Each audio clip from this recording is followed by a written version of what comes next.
Um, Without further ado, Meg Stapleton, a spokesperson for SarahPAC, Governor Sarah Palin, welcome to the program.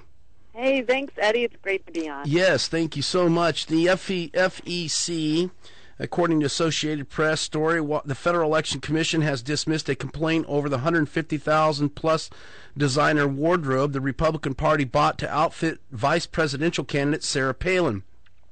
Citizens for Responsibility and Ethics in Washington, the good government group that filed the complaint, argued that candidates aren't supposed to use donor money for personal expenses such as clothes. The FEC ruled Tuesday that the ban does not apply to party money. However, the Alaska governor was Senator John McCain's pick for vice president. The purchases from such high-end stores as Saks Fifth Avenue and Neiman Marcus drew criticism for Palin, the self-described hockey mom. Again, it seems like we're having this event once a week or twice a week, but another complaint dismissed against the governor. Well, that's true, and we are so pleased to have yet another ethics complaint dismissed. I think if you go back to Eddie and look, and it was filed on October 23rd, and even if the merits of something are somewhat legitimate, the legitimacy comes, in my opinion, too, after the campaign is over. You don't start filing these things within a week or two of a conclusion of a campaign, because it shows the intent to just be, hey, let's draw some criticism and some questions here as to how ethical this person who has taken over office and really cleaned up government, let's cast some doubt on that, from her critics. And so the fact that it came in October 23rd really showed what the intent was of this ethics complaint. And then I'm glad, the FEC, they took a good look at the law. No one can complain in Alaska that, she appointed the FEC board. So it's great. It's another frivolous, complaint that has been dismissed. And, I look at some of the headlines even from this, and the left knows this is one of those things the media picks up on and runs with it. And I think one of the headlines was even Palin shopping spree, dismissed by the ethics FEC. And it's just, she didn't even buy a single thing. So it's, it's a constant battle. You're part of the political side of this. From a political point of view, I've thought that these ethics complaints, whether they're on a statewide level or a national level, they have really little to do with the complaint, but more to do about just throwing mud at the governor, because, we all know if you keep calling somebody a wife beater long enough, pretty soon they're a wife beater, right? Yeah, you bet. I mean, that is definitely the tactic. It's actually been, and maybe they've been a little sloppy in that, but it's been discussed quite openly by those who just can't stand the governor for the fact that she is breathing. And so it is a tactic. It's throw it up there as many times as you can, create anything, whether it's how she looks, what she wears, what she says, where she says it, just constantly pick, and eventually people will think that maybe she isn't as ethical as we once thought. Right. It casts doubt, right? What's that? It ultimately casts doubt. It's really a political machine that's worked. It has some success to it if you're not out there fighting it constantly. Is that correct? Yeah, you have to get out there and fight it. And the thing is, I remember even as a reporter, this became a game before, especially in the legislative races. This became a game, and you would cover them because the ethics complaints, you didn't know whether it was legitimate, and so you covered it, and then soon enough it became illegal to discuss those ahead of time, and I stopped covering them. Even though we knew, and people would try to leak them to us, we would say, you know what? No, it's against the law. You don't cover them. Well, you don't still have that same obligation that's felt, and on the ethics, on the executive side, there is no punishment.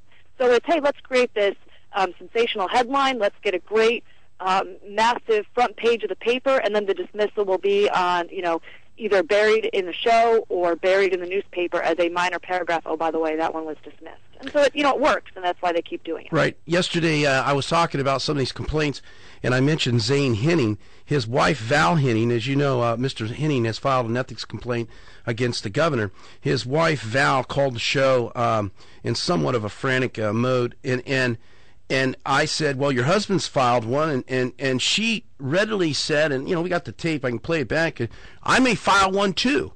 and what caught me on her statement there is that it wasn't about whether or not she thought the governor had done anything wrong. It was just that, and since I can file one, I'm going to too. And I thought it was just, what an abuse of the ethics complaint system. And we also know that these are being orchestrated. I mean, you can read the liberal blogs, and it's out there. Well, and the thing is, I think it was the last dismissal. I can't keep track of them because the dismissals are coming in so fast, which is just incredible. But, the last one said, look, I think Alaskans, in their quest to bring someone so popular across this nation down, they are confusing ethics with politics. And Right. They may disagree with the governor on, you know what, we don't want gas for Alaskans and Americans, so let's shoot her down. But the thing is, okay, that's a political discussion. That doesn't mean anything unethical was done. Well, I think that's they're confusing that. I think that's a point that, let's see, we have invited Citizens for Responsibility and Ethics in Government on today's show. They have declined, just so that people know that. They're the people who filed this ethics complaint against the governor with the FEC. I had a question for you from an email. It says, how does Meg respond to national pundits that says Governor Palin needs to have more presence on the national stage? This is a quote from a recent Politico article. What she really needs is somebody who has good political sense to move to Alaska, said a Washington-based Republican who wants her to succeed. And until that happens, she is going to continue to floundering. It's pretty tough for the governor to get out on the national stage, because every time she does, her critics are throwing dirt clods at her. Oh, exactly. And it's kind of, I laughed when I read that, because that's exactly what we're trying to get away from, is that inside the Beltway mentality that in order to be successful in this world, you got to be one of us, and you have to listen to us, and we only have the right way to do it. And they keep messing things up in their own personal and national ambitions for her, and they're fighting against the governor's constant quest and constant she's always out there saying, my focus is on Alaska, and her constant need to focus on Alaska and desire to focus on Alaska, and the people who, it's very flattering in one sense, they see her as the future. Yeah. So you got to get out there, and you got to be a part of us, and you got to come to these parties, and you got to join this circuit of friends, and you got to... No, actually, she's focused on getting gas to Alaskans, and now the in-state bullet line, and that requires a lot of attention, and she can't do that. Well, no, she has to, and so it is a constant give and take, and I mean, we meaning the political side of the governor is just focused on Alaska too. We're not out there saying, okay, there's going to be this. All right. Hey, Meg, we're speaking with Meg Stapleton, spokesperson for SarahPAC.org, SarahPAC.org. Hey, can you stick with us another segment?